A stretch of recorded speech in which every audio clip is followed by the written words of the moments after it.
Peuple combattant du Bénin, suivez la revue de presse de votre journal La Flamme, organe politique du Parti communiste du Bénin. Parution numéro 565 du journal La Flamme, organe politique du Parti communiste du Bénin PCB. Merci de suivre la revue des titres.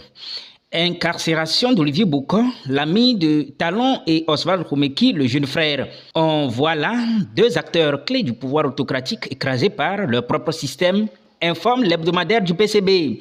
En effet, clarifie le journal, on voit ainsi se dérouler l'élimination progressive des acteurs du système qu'ils ont contribué à installer, système fait pour être sous la direction d'un seul et unique maître.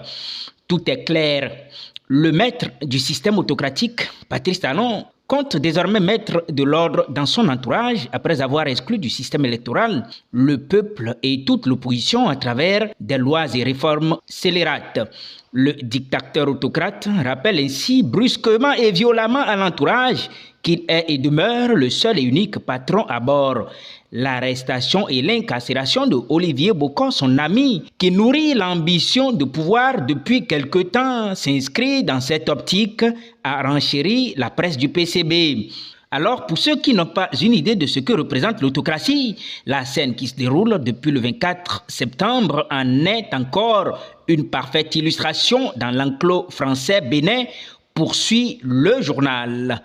Et donc, voilà qui met à nu les illusions que les accompagnateurs du système autocratique, tels les dirigeants du parti, les démocrates, continuent d'entretenir les yeux dans l'ombril pour faire croire en une victoire par les urnes sous l'autocratie, écrit la presse du PCB.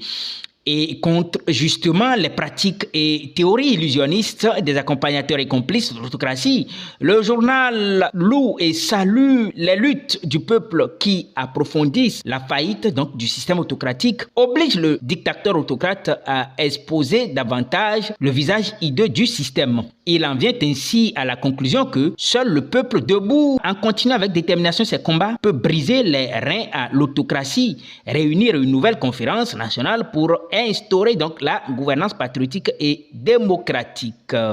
Écho des luttes populaires, les ouvriers du chantier de construction des logements sociaux à Ouedo manifestent pour exiger le paiement de leur salaire. Depuis 3 mois pour certains et 6 mois pour d'autres, les salaires ne sont pas payés. En plus de cela, intervient licenciement arbitraire et abusif.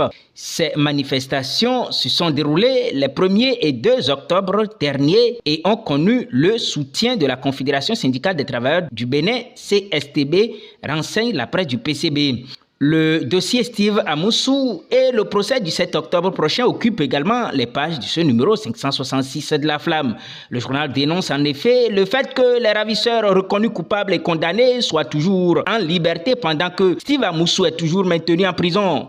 Malgré le mandat d'arrêt qui court, on apprend et on aperçoit Wanyilo Medegan Fagla à Paris et qui sera reçu par le président français Macron, écrit le journal. Cela est inadmissible et c'est pourquoi les pressions doivent se poursuivre pour que Steve Amoussou soit purement et simplement libéré à l'issue donc du procès du 7 octobre et que ses ravisseurs soient rendus à la justice togolaise pour être donc jugés, clame la presse du PCB. Toujours dans les colonnes de cette parution, La Flamme publie un communiqué de presse de l'Organisation pour la défense des droits de l'homme et des peuples, ODHP, en soutien au soulèvement des populations de la commune de Tori contre une opération d'expropriation illégale et sauvage. Selon donc le communiqué de presse, il y a au total 1100 personnes, dont les femmes et des enfants, qui sont sommées de déguerpir en cette période de pluie et du début de rentrée scolaire. Le soutien de l'ODHP touche également les mesures de dédommagement qui, au dire donc des représentants des populations concernées, est de 110 francs CFA par mètre carré. Autrement dit, celui qui possède une parcelle de 500 mètres carrés, par exemple, aura un dédommagement de 55 000 francs CFA. Or, aucune parcelle ne reviendrait à moins d'1 million, voire 2 millions de francs CFA si l'on sait qu'une parcelle de 500 mètres carrés validée par l'Agence nationale du domaine et du foncier ANDF en 2019 dans cette même commune de Tori revient à 500 000 francs CFA. L'ODHP dénonce ainsi et condamne cette nouvelle opération opération d'expropriation avec son caractère sauvage, empreint de vandalisme sans aucun respect des textes en vigueur, comme si on a affaire à des esclaves, clame l'ODHP. Toujours au Bénin, le journal parle de tollé que suscite le recrutement d'une cinquantaine de Béninois titulaires de doctorat dans diverses disciplines au niveau de l'enseignement supérieur et de la recherche scientifique en Guinée-Conakry.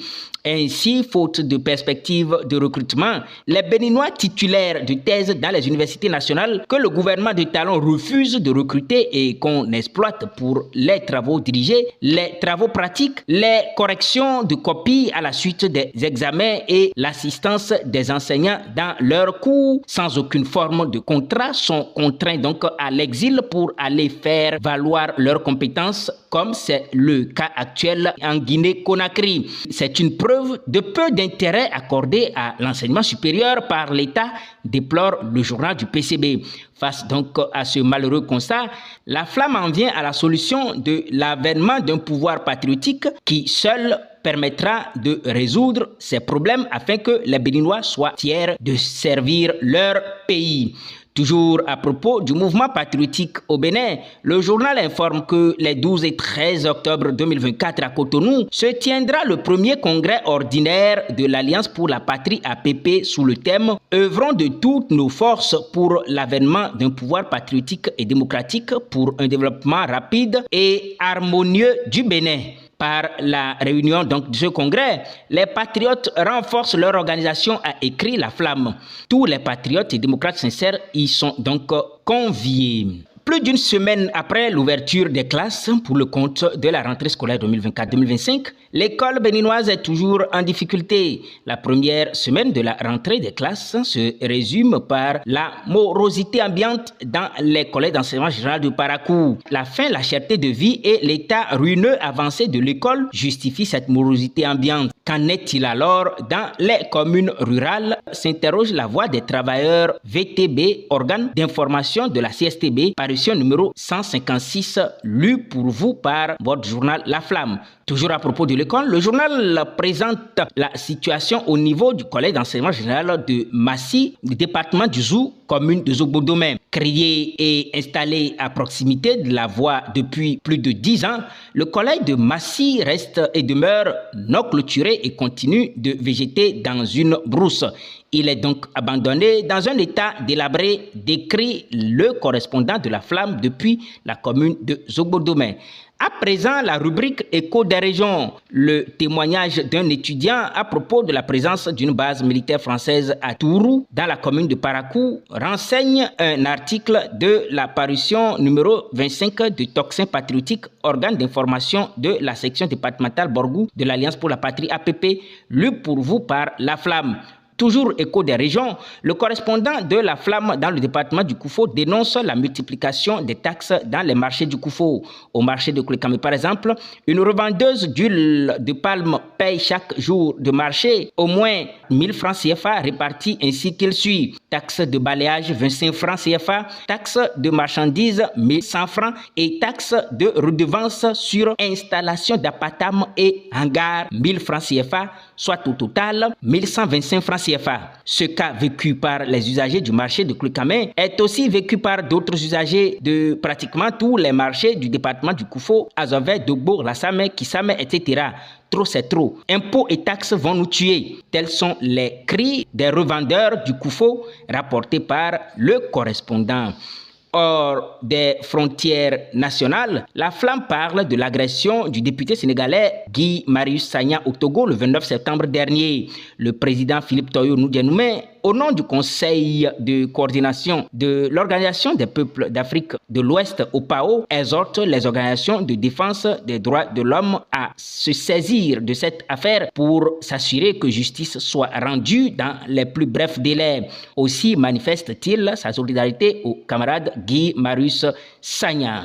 Du côté du Nigeria, les manifestations se poursuivent contre la vie chère. Les manifestants de la capitale fédérale, Abuja, ont rejoint mardi matin le mouvement, informe donc le journal. C'est la fin de cette revue des titres du journal La Flamme, organe politique du PCB. Merci de retrouver l'intégralité des articles dont les titres viennent d'être passés en revue via nos canaux digitaux www.la-flamme.org et la page Facebook La Flamme. Aussi, procurez votre journal La Flamme, organe politique du PCB, disponible au siège du Parti communiste du Bénin, quartier Berigbe, Cotonou, et à la Bourse du Travail de Cotonou, précisément au secrétariat de la CSTB, au prix de 300 francs CFA. Vous pouvez de même vous abonner et recevoir chaque numéro à votre domicile ou à vos lieux de travail. Abonnement mensuel 1500 francs CFA, trimestriel 4000 francs CFA, semestriel 8000 francs CFA et annuel 15 000 francs CFA. Par ailleurs, des abonnements de soutien sont ouverts au prix de 400 francs CFA par parution.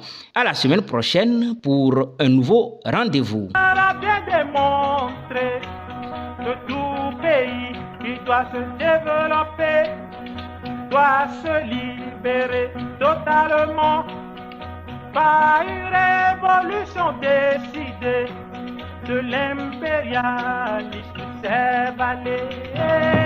En matin, aie confiance à vos jours, plus beaux que tous les jours. Un jour plus long que tous les jours, ouvrira devant toi ses portes. Et ce sera, crois-moi bien, le triomphe de la liberté. Comme nos docile